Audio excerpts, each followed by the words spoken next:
So for us we speak, Kumasi Asante Kotoko IMC no didn't come about player negotiations. You know him say Michael Dwamena wafa done and deal, but it is yet to be confirmed. Done and deal ba could be a way Ansu abeso so. Hwan me pacho nuntina yatena se a ye de bro ewo if you pacho aha Super 24 TV. And now first time I watch her now wa hit the rest subscriber to no press notification no. They say Kumasi Asante Kotoko likely say omubenya players miensa by the close of Friday. Michael Dwamena de yina him say deal no a done deal, but official communication bia enye den embeso so.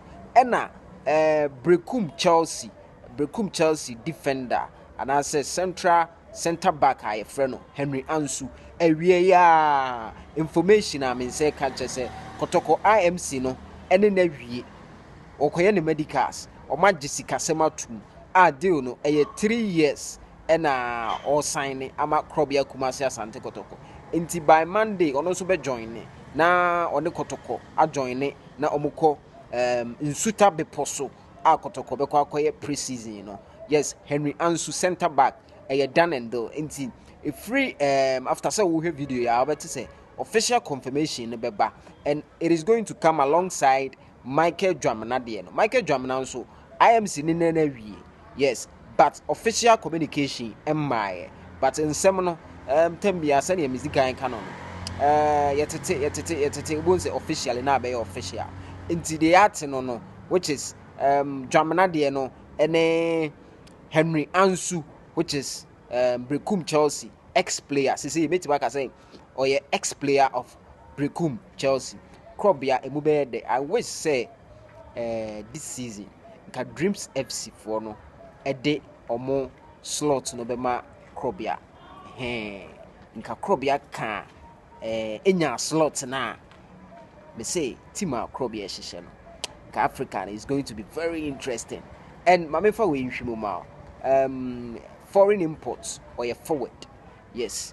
Ono na who say oda da no so no. Brunyi ai as a bibini Burkina ni Outarra Kalo or a foreign import to Tidina or Brekum Chelsea or a forward.